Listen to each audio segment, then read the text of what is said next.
Welcome to our webinar today. Thank you for joining us. Sorry for that delay there. I was a bit slowed down. So thanks for your patience and understanding. We are going to start the webinar now. Today's focus is strategy, as always on Wednesdays. Very excited about that. A bit different from the usual Tuesday and Thursday webinars in the sense that we kind of use a mix of tools to make analysis on Tuesday, Thursday. Today, basically the focus is on rules and guidelines of a specific strategy. So instead of, let's say, using a basket of tools to make analysis, in this time around, it's really focusing on strategy rules and guidelines. So maybe sometimes a small difference, but that is supposed to be the main difference there. So let me get this PowerPoint up and running. And we can discuss, first of all, the disclaimer, what is needed to explain that the online material here is developed for a global audience. Please take into account that the information in this session may not be suitable for everyone. To get the corresponding info on charting conditions and other details, please visit admiralmarketsglobal.com. Select your country residence and contact an appropriate entity. Also, trading for exchange and global financial markets and products is considered high risk and it may not be suitable for all investors. Please seek the advice of an independent financial advisor for more information on that. And this webinar is for informational and educational purposes only. By continuing watching this webinar, you agree with the disclaimer mentioned here and, of course, on our admiralmarketsglobal.com website. And as always, I thank you for your attention on both of these disclaimers. So today's focus, we're going to talk about various strategies, in fact. We can still use this model with any strategy, in fact, to decide if an entry is a good entry or at least an entry according to our rules, or is it an entry that we are chasing the market. The model consists of 5 steps, in fact: trend, opportunity, filters, trigger, and entry method. We have various strategies we look at, moving average strategy, a candlestick strategy, Fibonacci strategies, Tankin strategy.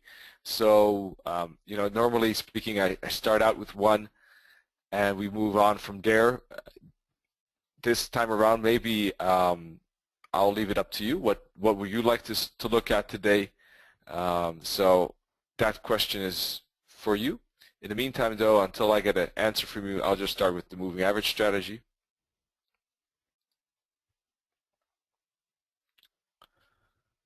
I was using a different template, sorry about that. I was doing some discretionary analysis myself. Let me change the template quickly. In the meantime, as we are loading up the new template, are you in any trade? Are you trading anything at the moment? We discussed several setups in yesterday's webinar. I think, as far as I can see, most of them worked out well, or maybe all of them, except maybe the New Zealand yen. Did anyone take any trade yesterday? Just want to get some feedback about yesterday's webinar. So today's webinar, once again, strategy, will be focusing probably on the moving average strategy, which uses 21 EMA and 89 EMA plus pivot points, and what we're looking for are breakouts. Okay, so that's what we'll be focusing on. Maybe for the moment I didn't get any feedback what you prefer, so I'll just take that as the first base point. Any trades of yesterday is my question to you, so use the chat to communicate with me. Yesterday, for instance, $0, we talked about potential breakout. I didn't trade this one because the 4-hour candle didn't look good enough. I did like the pound dollar, remember, and the pound dollar did also move down nicely. So those breakouts worked fine. How about today?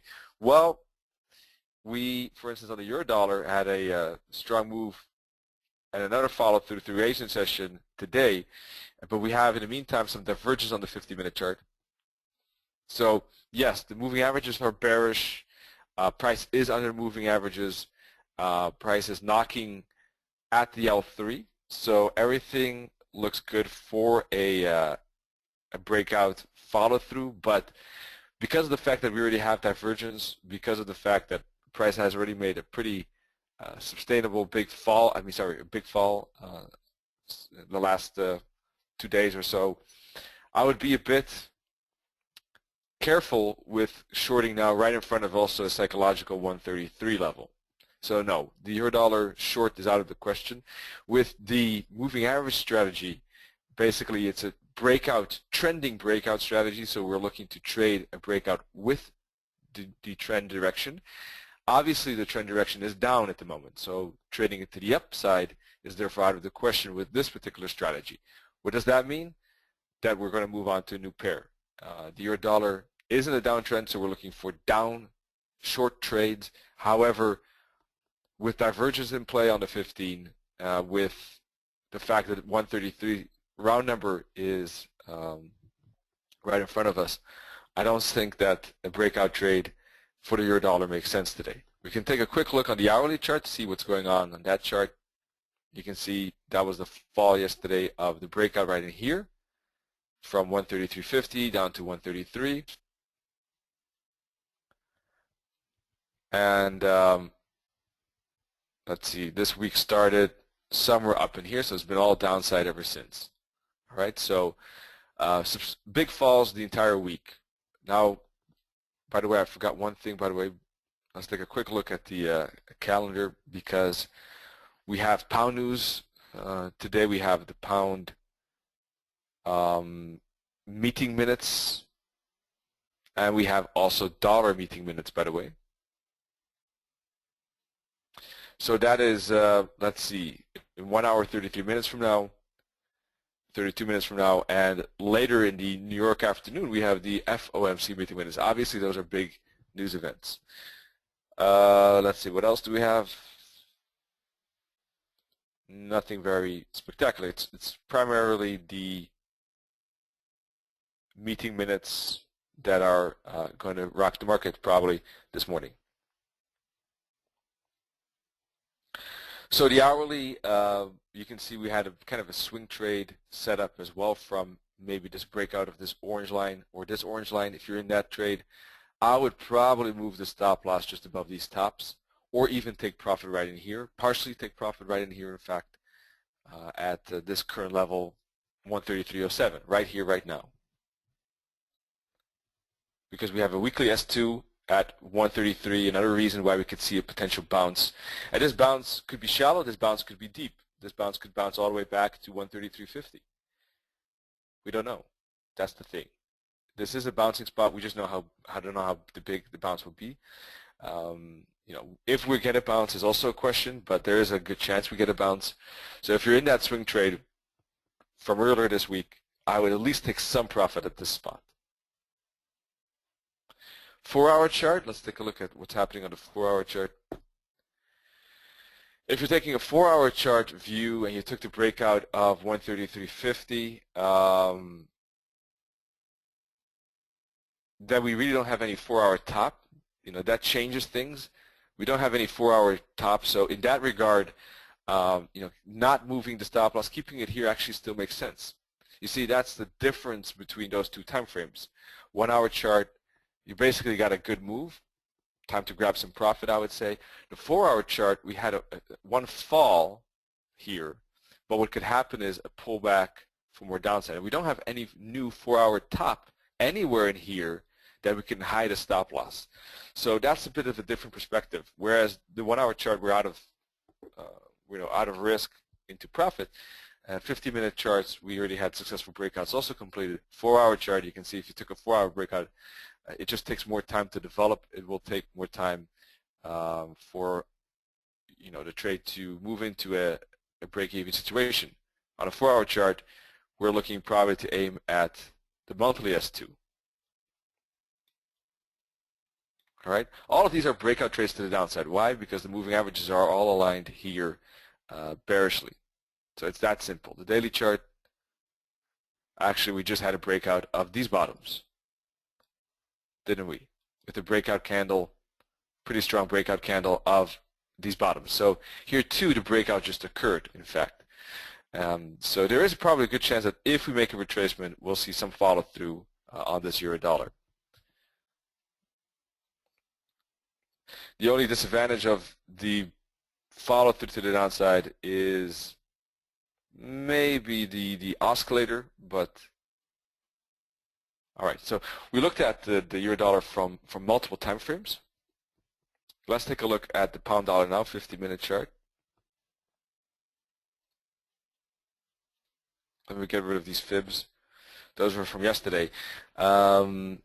Yesterday we said, I said this is a good short right here, right now, about 167 at this candle here where we have the wick here, 167.14. Now we did have the news event, so not too far from that point. So it depends if you trade in front of that news event with about 1.5 hours to go. When we had the news event, price already fell 30 pips, and then the news event accelerated the trending mode to the downside, and there was a pretty good 100 pip fall almost. Did anyone take that trade? If you're not, I understand, because we did have the news event, so no, logically I can imagine. But we did talk about the breakout, and it looked like a good short yesterday, so I'm just curious if anyone took that trade. And it was a very strong fall. Now the same problem is here with the pound dollar, 166 round number plus divergence. So in that regard, this could be not so good of a breakout spot. I wouldn't say that the entire bearishness is over, but what we could get is, like the euro dollar, retracement of this downside. Maybe, for instance, the 38.2 fib and this top right in here, like 166.50. Back to H3 short, for instance. That's something that could happen. So let's see if there's more confluence at that level. We have an H3 short, we have a 38.2 fib, and as we can see, a daily pivot point, all at the same level. So, those could be kind of attraction pulls for price to go up there and then find resistance again. So price could move up, find resistance, and then move down for one more fall on this pound dollar to, for instance, 165.66, to, for instance, 165. So yeah, personally, I mean, if you look at the strategy, it's a trending strategy, so obviously we're looking for downside.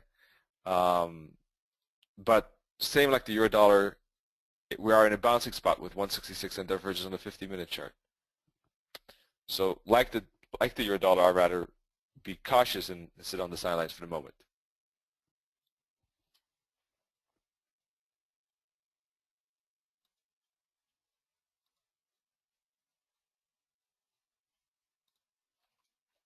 Alrighty.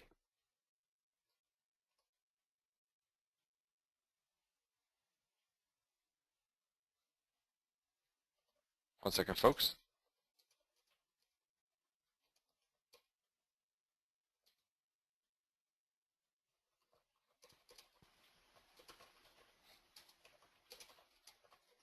Alrighty. Let's see. Sorry about that. Let's see. Wei was already in the pound dollar or the euro dollar. I think the pound dollar since last week. Great job. You had a pound dollar. Really great trading. The pound dollar. Well, we've been talking about both. Great job, Wei. The potential bearishness. I remember discussing the pound dollar earlier, indeed, and yeah, this has been a good fall. So great job, Wei. Great trading.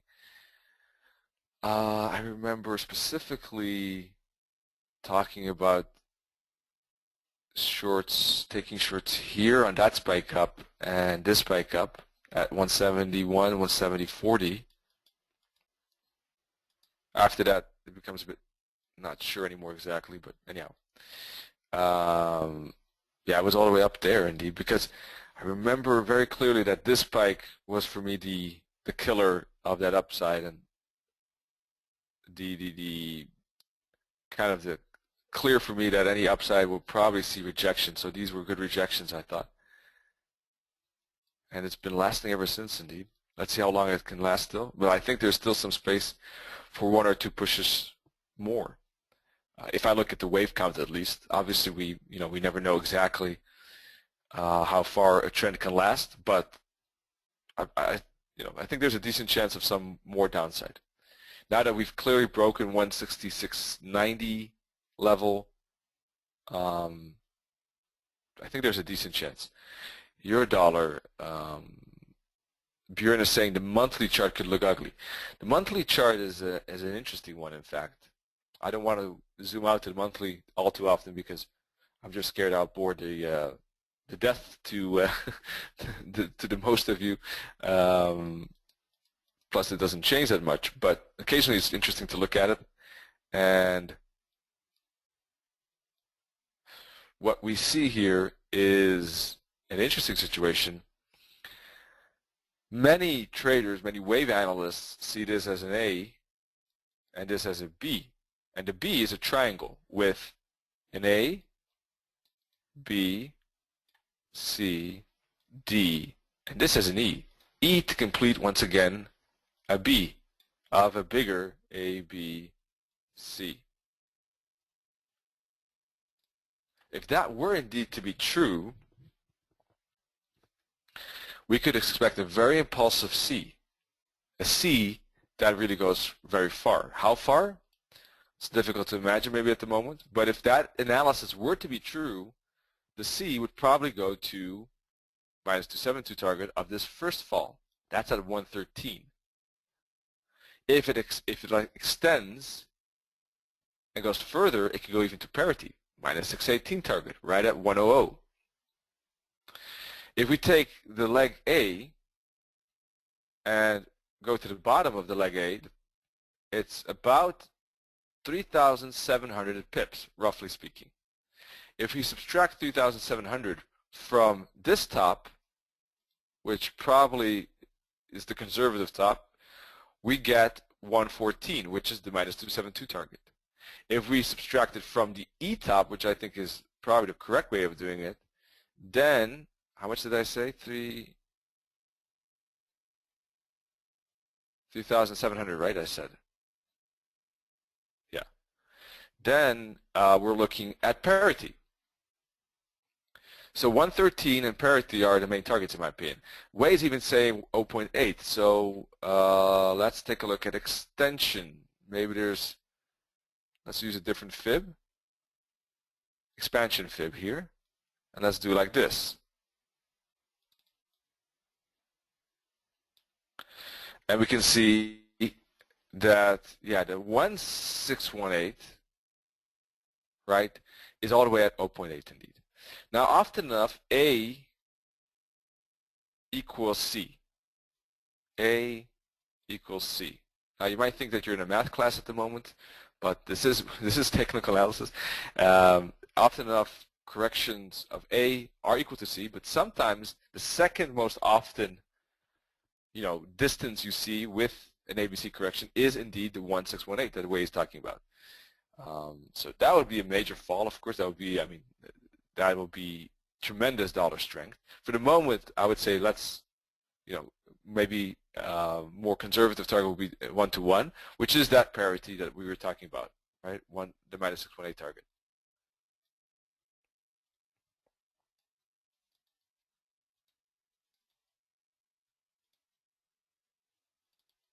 I'm not sure what these lines are doing there in the middle of the chart, but okay. So yeah, so is wave E finished of the wave B? If it is, we could expect tremendous, awesome trading for the remainder of this year probably, and next year. It could be really, really good stuff. And I hope so, actually, because it would really be something of a great trading environment, something that could be similar to what we saw back 7 to 9 years ago in this upside, for instance, and even some of these downsides.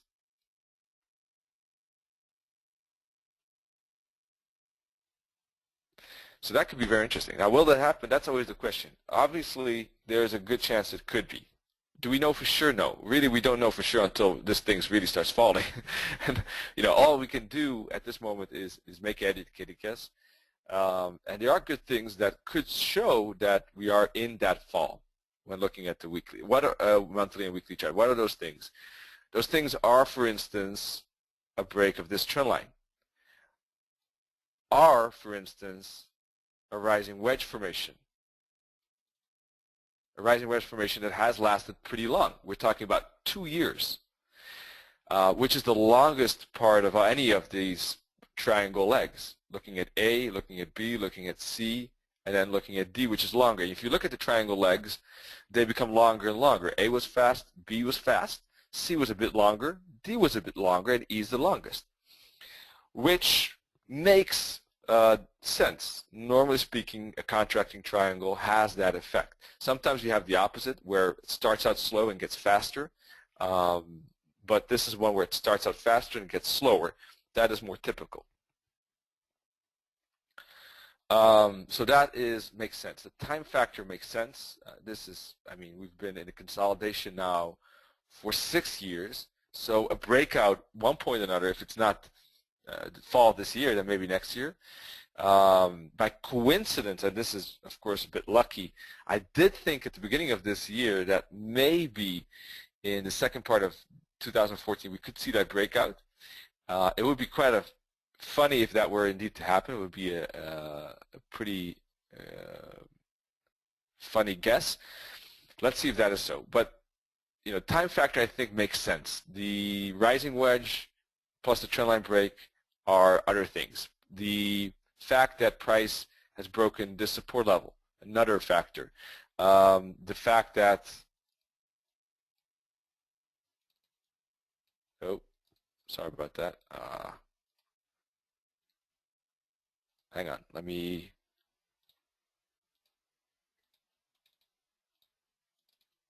one second, folks.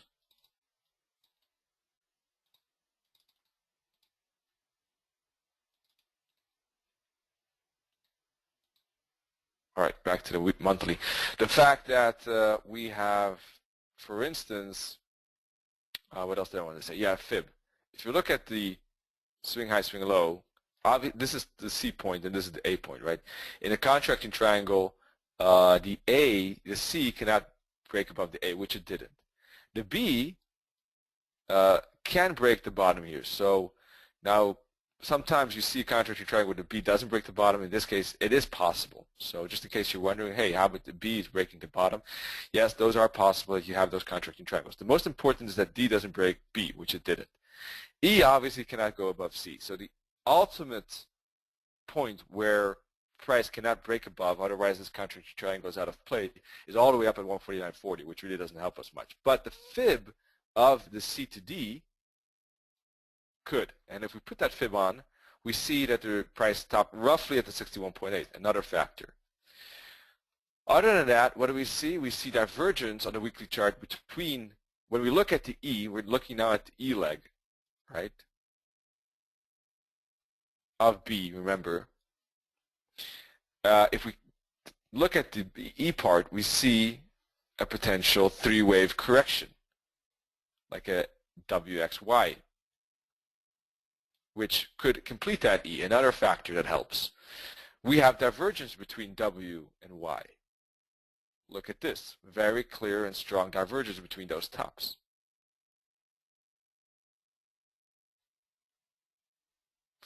So I think that's about it. We had a kind of a double top resistance line as well here. That is that rising wedge, actually. I don't think there's anything else to discuss. Oh, the monthly candles themselves look bearish and bearish. So if we had any doubts about this candle, last month's candle of July was engulfing the entire June. So that probably took it away. So daily chart now. If we then look at the daily, what we need, if this is the start of an impulsive move down, right, and we assume that the wave E of B is completed there, then this should start to fly down, which it is doing. Another reason that it's confirming.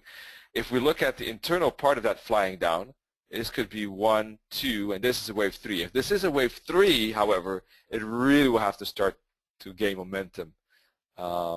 And that's still the question, in my opinion. If there's any doubt, it's about that. How far can wave 3 go? It should be going pretty far because the wave 1 is 500 pips. So typically the wave 3 would be more.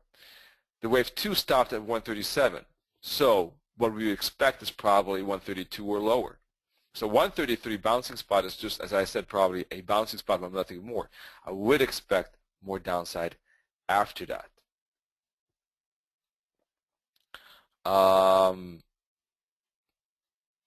And then, of course, we get into a situation where we have 1, 2, 3, 4, 5. Now, all of that, of course, doesn't mean that we will stop at 132 and that's it. As we already said, on the longer term perspective, we see price maybe falling to 113, even maybe to parity, even maybe to 0.8. So we have thousands of pips maybe to go. So if this is a wave 3, then it would have to cover too much ground. So what could happen is we get extensions. We could see this as a wave 1, 2, but maybe we're making another wave 1, 2.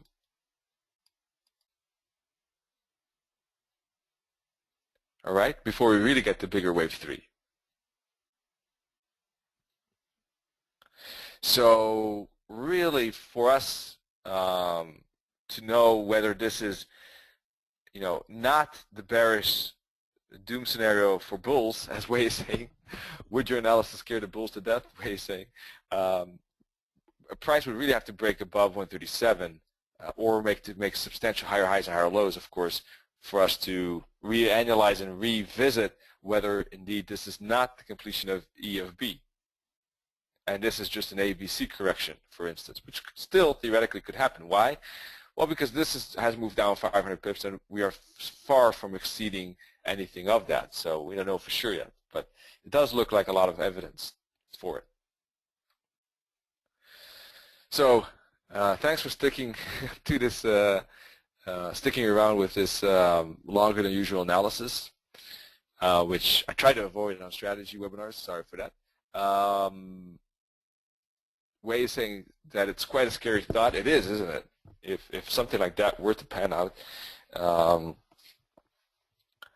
you kind of course, it's always percentages, and you kind of like estimate when the wave E could start and when wave E could finish, and what price action and movements you expect before it gets confirmed. And there's always like this percentage play, of course. But if it does pan out, it will be quite interesting, I think, for us traders. But it would really mean a lot of dollar strength. So, it's difficult almost to imagine what could be the catalyst of such a dollar strength. But let's see. There are some things, of course, that cross the mind. How long do you think it would take to get to that target? Well, let's take a look, this lasted a couple of months, so that doesn't really give us much guidance.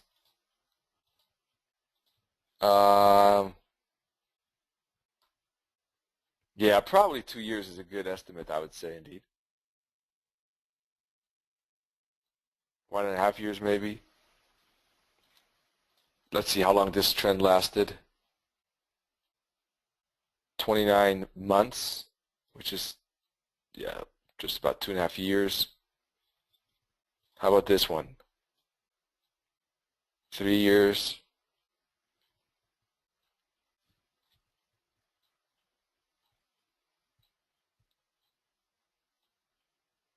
Yeah, it could take that long indeed.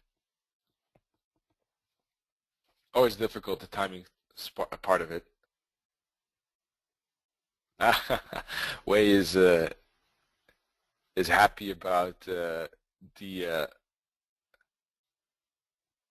is hoping for the downside. Yeah, me too. Me too. And let's see, thinks that the biggest victim is the euro pound. I think so too, because the pound doesn't look as far as bearish as the euro. Let's take a look at the pound on the weekly chart. The thing is that it has to do with the fact that the pound broke actually a top. Now, when pound breaks a top, it actually doesn't mean anything. It sometimes does the opposite. So the fact that the pound, why do I have a fib here in the middle of, that's funny. We'll get rid of that. Fib in the middle, nowhere there. Oh, yeah, it doesn't matter. We broke that top, but that doesn't mean anything for the pound because it likes to break tops and do the opposite. But what it does set is probably long-term direction, and that is still up. despite the fact that we could see a retracement here. The dollar strength, of course, should have its effect against the pound as well. So, but the thing is that we had a pretty strong upside here, and what could happen is that price now moves down to retest this bottom. So we could go all the way down to 150. Why? That's a 888.6 fib of this move up, and then still bounce. It could test all the way this bottom and still bounce. So there's less space. It could fall, but bumpily, I think. There's about 1,500 pips to the downside until we've reached that spot.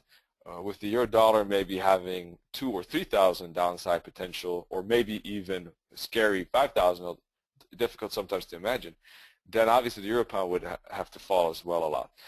Unless, of course, my pound dollar analysis is wrong, and for whatever reason, this is maybe an ABC correction, and we do get the follow through of this downside as much as the euro dollar. So just because there's a fib here doesn't mean we will not break this bottom. It could happen. It will take, I think, a lot of bumpy up and downs before that happens. In any case, we have some space to the downside until we get in the danger zone before we could expect a bounce. The other way around, sorry. And obviously, if we do break this bottom eventually, then there's more space. So yeah, I agree with you. The euro pound, therefore, I think indeed the most dangerous. So with that said, the odd USD, let's take a look. Didn't like the odd USD yesterday too much. Didn't want to trade it upside or downside. Well, it just hanged around nowhere and then eventually made a downside later that day and this morning. This is going to be bouncing up and down all over the place. I'm not interested in this. Kiwi, we were looking at the shorts yesterday off of this fib.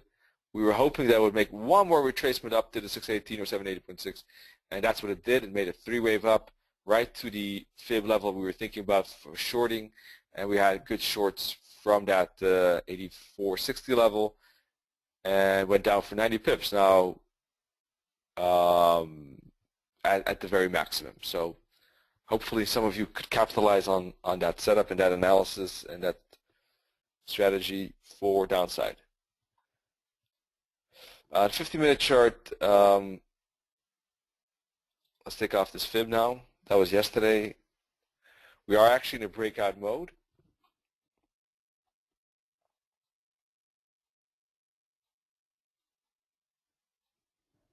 We're seeing a pretty aggressive retracement at the moment. Here too, I'm a bit leery about the extension, what we can get if we cannot get a bigger retracement first. For instance, back to the resistance, broken support levels here or something, or the daily pivot.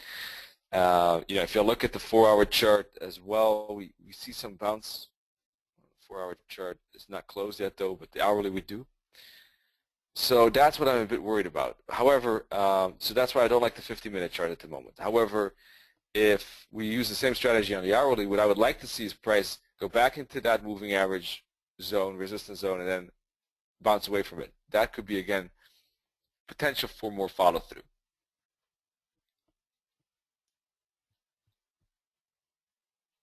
Right, because the Kiwi 2, just like the other dollar pairs, is gaining strength.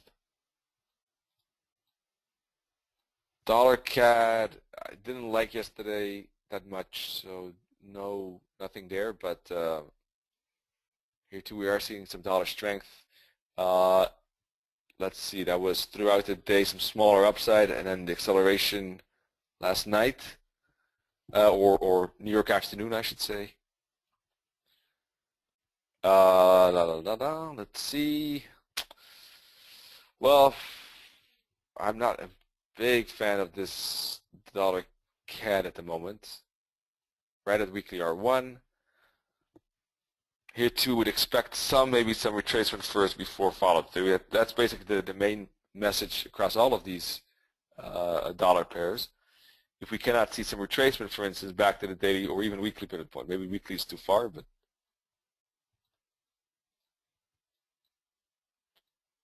you see we've reached the target, we've reached the minus 618 target of this move up, we've reached the weekly R1. So it could be time to retrace the new fib, which is Sorry for mixing strategies here, but I can't help myself.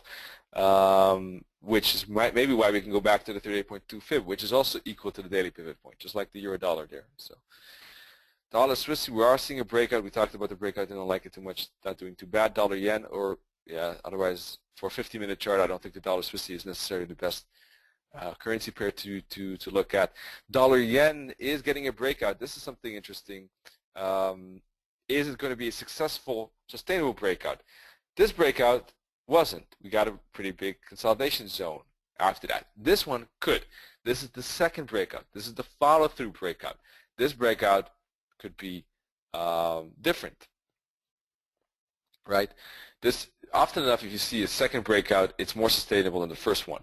So that's why I'm thinking that this one could be different. Now we're still in the early stages of that, and what we could see is still many ups and downs. Plus, we still have a strong monthly resistance line to crack before we really get through into bigger upside territory. But if the dollar strength is going to happen, then we would see price breaking through this orange trend line. To what levels? Let's take a look. To levels like, for instance, 111 and 120. So that could happen. Price, still has to break through that orange trend line. If it does, we could have a lot of space. So when do we know when we have a breakout? Obviously, one thing we can keep an eye on besides the trend line is the weekly candle. If we have a good breakout, if we have a good close near the high, that could be a good breakout candle. Just like we had breakouts earlier in the dollar yen uptrend, right? Here, and earlier here, and here on the weekly chart. From a daily perspective, what could happen is we could maybe go up, just hit the minus 272 target. We could see maybe some retracement from there, find another strength to go up, hit the next target and trend line, and then move up like that. So what would be good trades from a long-term perspective? Obviously, the blue points on the dips would be the best. So waiting for a bit of a dip, I think, still makes sense, especially because of the big dollar yen consolidation. By the way, dollar Swiss is good for London breakouts, Wei says. So let's take a look. In that regard, a breakout could occur if we push above these tops right in here on a 50-minute chart. If an addition is added, risk reward 1-to-1, and look at the Asian range breakout. I can imagine that indeed the dollar Swiss probably doesn't make the funky moves that the pound dollar does. The Asian breakout range was somewhere in here, so we had the breakout already earlier indeed.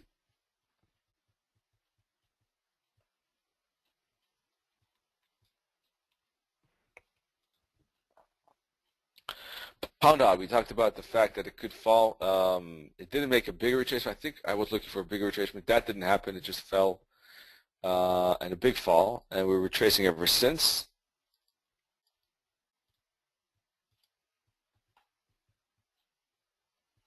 Bounced off the weekly S1.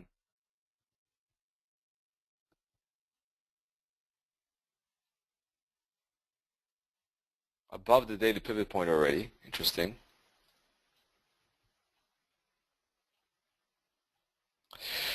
Well, in general, this is looking, as I already said yesterday, like a breakout of this big daily bear flag, and I do think that any upside here is looking like a resistance for more downside. We got a sustainable breakout probably here, so any move up to retest the daily R1, to retest this top, looks like a good rejection potential spot in my opinion. So if we put a fib like this, 179.50 for instance, 179.20, those could be good shorting areas from a fib perspective. From a moving average perspective, we would basically need price to, let's see, well actually on the 4-hour chart we've just retouched the 21 band again. The hourly chart, we would need price to move back below the hourly band.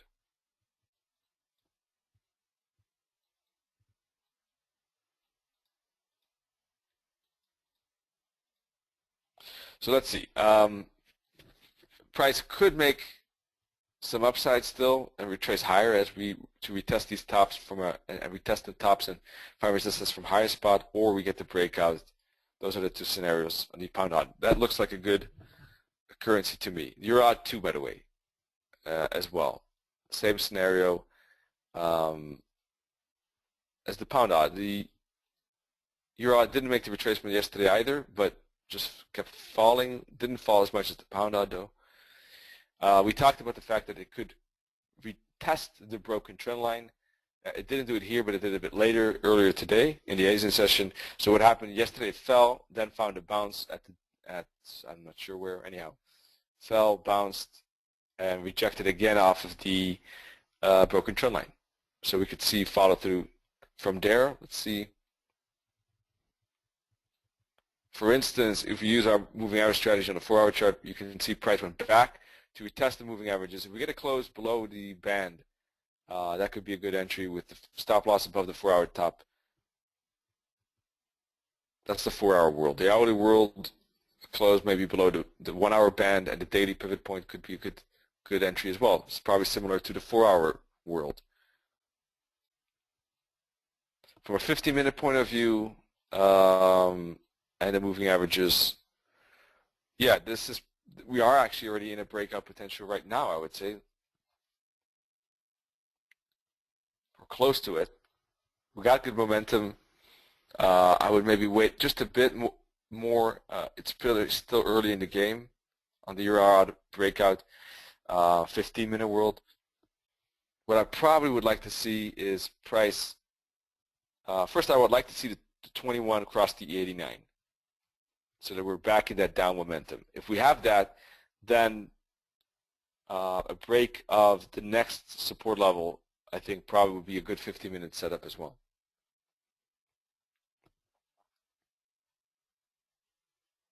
Euro odd pound odd look interesting, contrary to the dollar pairs that I'm a bit cautious with. Obviously, we have FOMC2 that could have an impact, sometimes big impact. So a bit more cautious on the dollar pairs basically, and I like the Euro odd and pound odd more.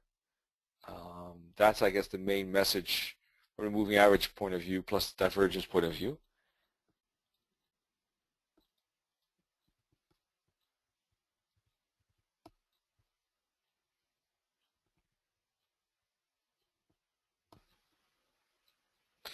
What else? Is there anything else that catches your eye? Euro yen and pound yen, I still stick to the fact that I don't entirely find them too interesting, unless we really get big yen breakouts. But the thing is that if we get the dollar yen, would then be better really than the euro yen or pound yen probably to trade. But if we do get the breakout, I'm not too big of a fan of these pairs.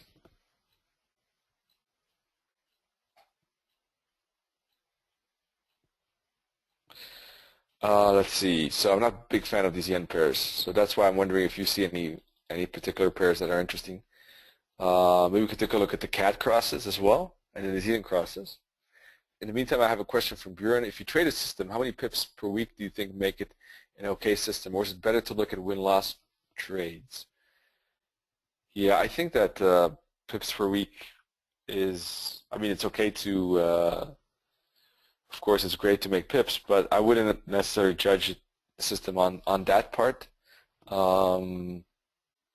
More on the drawdown win percentage indeed. Obviously, the equity curve and profitability and ratios like the Sharpe ratio, for instance, or the T-score. T-score shows what kind of sustainability it has in the long run. Anything above 2 is very sustainable. Anything below 2 would basically, it's more, let's say could be more of a luck factor that the system is working. Doesn't have to be, but there's a higher chance. So above 2, the chances that the luck factor are pushing the strategy into profit is lower. So Yeah, those would be more important. Obviously, it depends on how you trade. If you use a fixed set of stop losses, fixed set of lots, because the way you trade, you always have relatively the same stop loss size, then usually speaking, the number of pips you make is what your system also provides. If you use a risk percentage, then sometimes you could make pips but actually lose money. So then it becomes less important. So it really depends also how you trade, if that is important or not.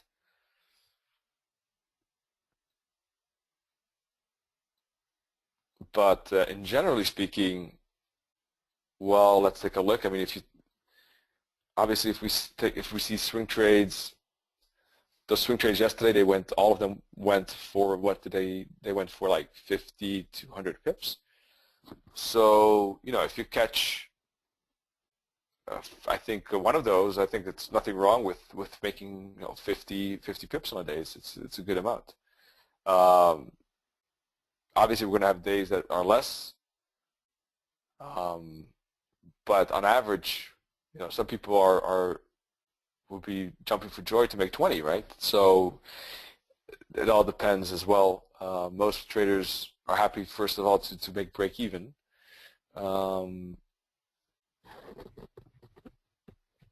So yeah, the pip numbers are always a bit difficult, but I would say conventionally a few hundred a month is already something that many traders are very happy with.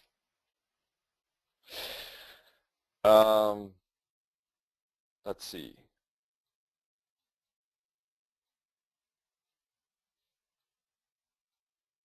Also depends how you trade, right? I mean, if you look at Nennet, then he's looking for shorter targets. So, if he takes 15 pips there, loses 7 there, takes 12 on that trade, and loses 6 on another, and then takes another 18, then he's probably going to be happy with making 22 pips in total on our, net gain. So that, could be different again. If you trade, these bigger swing trades, let's say, then you might not want to aim for 15 pips. Now, we would probably be aiming more for, let's say, 50. But probably also because our risk is bigger. So indeed, it boils down again to that risk-reward ratio. Let's see, pound odd, we talked about it already, sorry. You're a pound CAD.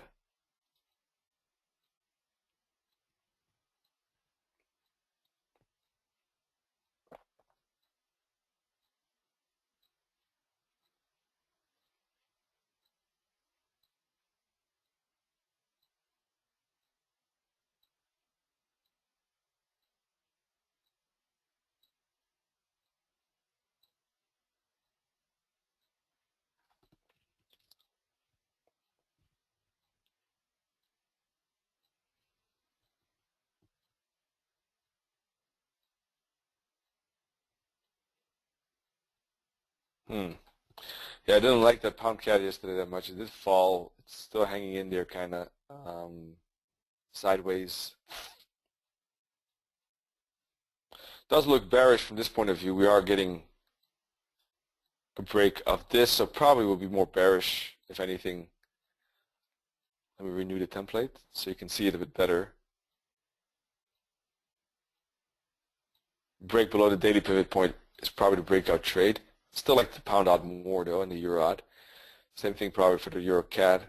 How about the New Zealand pairs? They're moving up, in fact.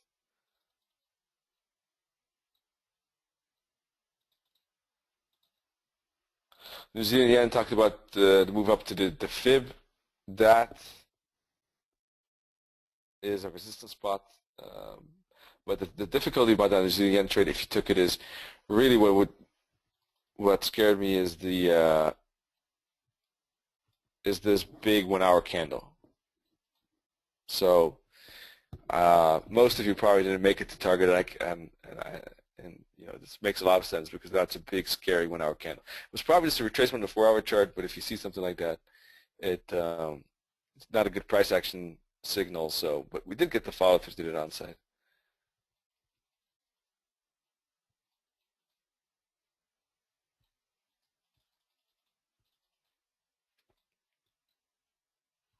You see the dollar is even gaining against the Czech crown. Czech crown was stuck in a consolidation between 1850 and 20 basically.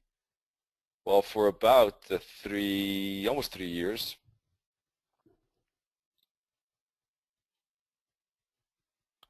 It's breaking out of that, and it's approaching the high of 2 years ago.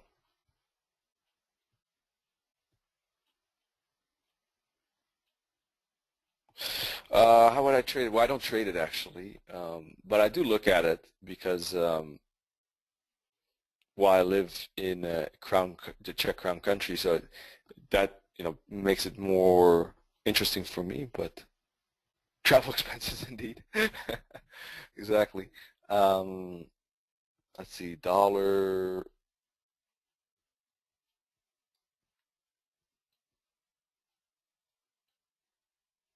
Let's see. What we're looking for is dollar PL, Polish zloty, I think, right? PLN.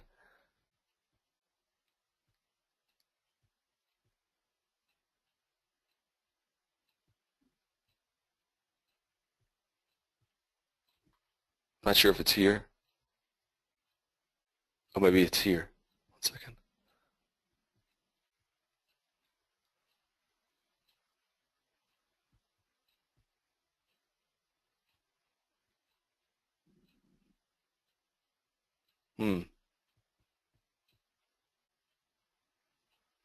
Ah, here it is. I'm blind.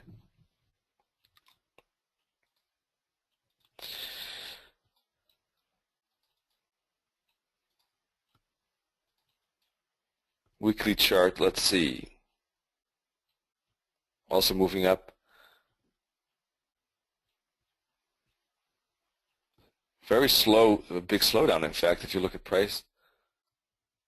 Look at that, almost went to a grinding halt here.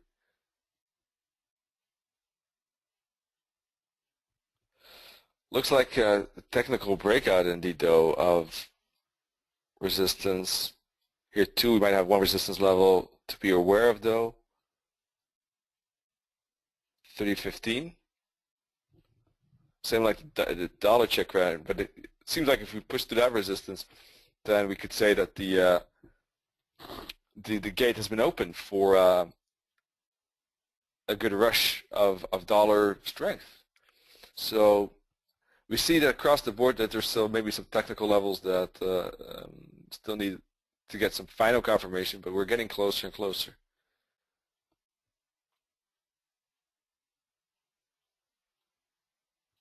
Yeah, I would say if it breaks through that, then we got a pretty good chance of indeed a breakout to these resistance levels.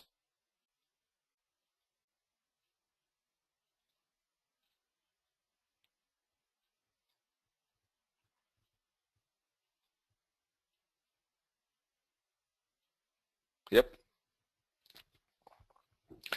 Whether this is a pullback area, it could be. Well, we have already a pretty decent consolidation right now, in fact.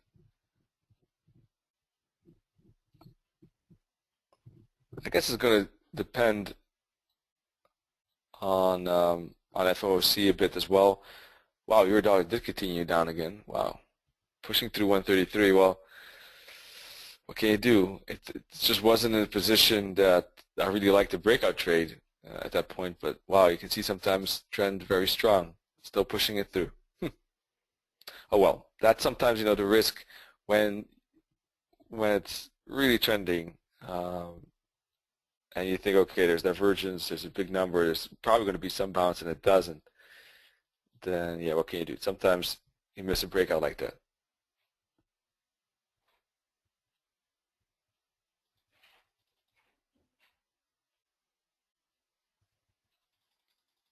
With the euro dollar in need of more downside, I think that we'll probably see, in general, not too much of a dollar consolidation. But let's see.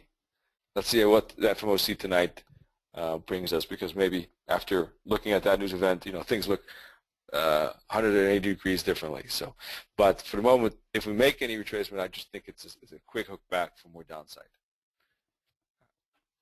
Now at the moment we're not even making that retracement that I was talking about, so we'll have to first see when we get that retracement. But if we do, then it's not now like I thought it was, like I thought it would be.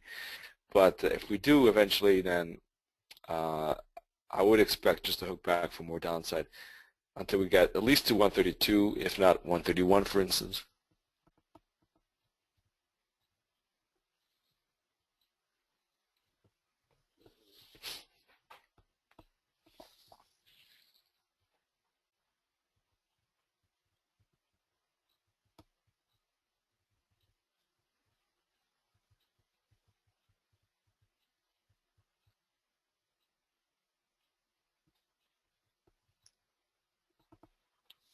Alrighty. So that's going to be, of course, very major question, dollar strength or not, in the second part of 2014.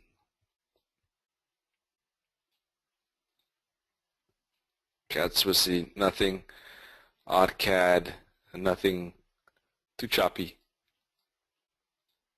Oh. Euro pound, pretty choppy as well.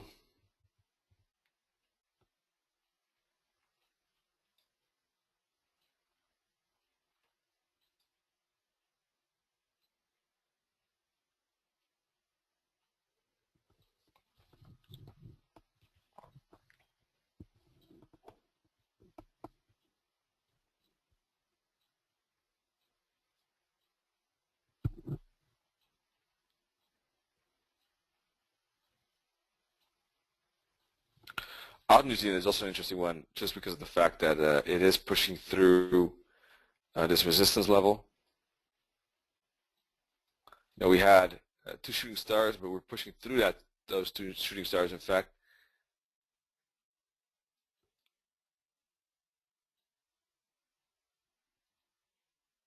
So we could see maybe the bigger retracement of the Aussie. That's a bit of a surprise because of the fact that there was a lot of resistance here with those candlestick patterns. So maybe some dip down more than what we saw here, also to close that gap, which is around here, didn't fully materialize. So, you know, the thing is that when gaps take so long to get filled, they lose their traction a bit. But it would have made sense, to be honest, because the 38.2 fib was there, it just didn't get filled. Didn't go to that fib either. So that's kind of strange, funny in a way. But now we are pushing through those tops, so it looks like what we could see is it move up to 111.70, sorry. What will happen then is very interesting. Normally at the 272 target, we got a couple of options, 3 to be exact. Price goes flat, now we should see a swift follow through. Price retraces back to the bottom, bounces off this bottom then. Or if we really get a deep retracement, finally price does move back to 38.2 fib. Overall it looks bullish. It's just a question of how far, when, or no better, actually the question is what type of retracement we'll see after the minus 272 gets hit, in my opinion.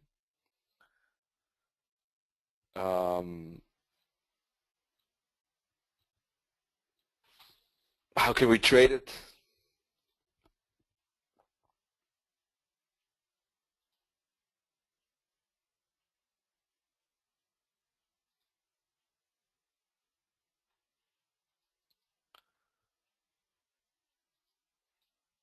Well, let's see.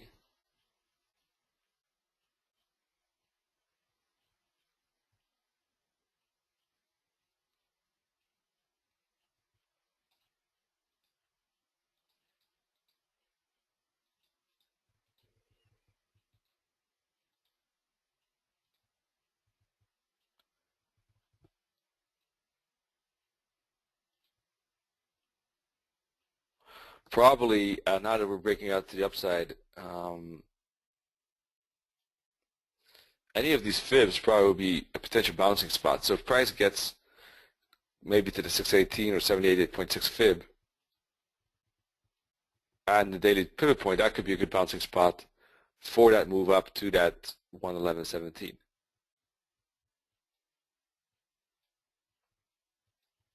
which I would recommend to take profit, because at that point we don't know if it's going to make a deep retracement, shallow, medium retracement. So that's why. So maybe the New Zealand could be an interesting pair for today.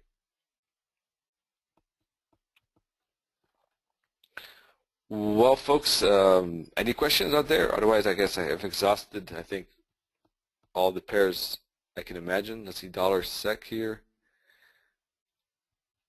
is also moving up, breaking out of this trend line recently, or maybe better said, triangle.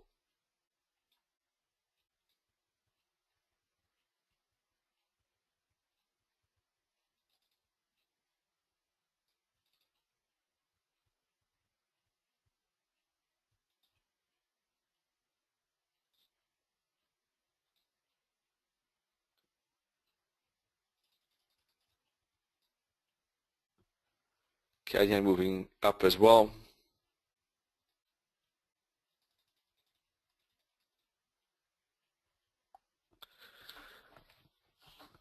So for me, to summarize, I guess the odd New Zealand, Euro odd, pound odd are looking the most interesting, with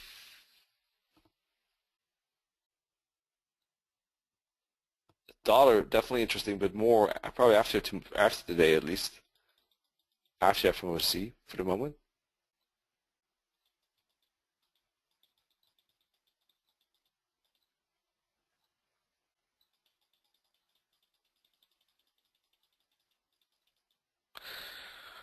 So I don't want to keep you here longer. I don't see any questions than needed. So with the moving average strategy discussed, I think that we can wrap it up. We have other strategies too, fibs and price action and pivot points, but you know, those would just be rehashing things we've mostly discussed anyhow. So I don't think it really makes sense.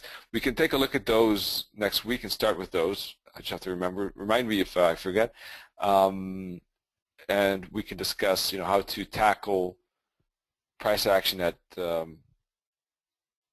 pivot points. And we can discuss how to tackle trades with Fibonacci setups. So today was more focused on moving average. I don't think it makes sense to take a look at fibs and price action with the same pairs that we just looked at. I think it would be too boring. So let's do that next week. Wish you all great trading tonight. Nanet's going to talk about a strategy. By the way, indicators-based strategy. So check it out. Tomorrow we have fib and wave trading, plus in the evening how to select the best moving pairs in Forex. So still 3 remaining webinars this week. Hope to see you in one or all of them. And thank you all for your comments, by the way, especially Wave for his feedback, but also Björn and MJ now.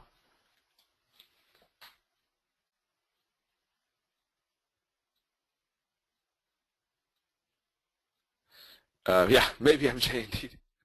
That's possible. Hopefully, that would be a good sign. If I answered it all, then I'll be very happy. I'll be a happy camper. So, fingers crossed for some nice trends in the remainder of the months, and see y'all soon. Cheers.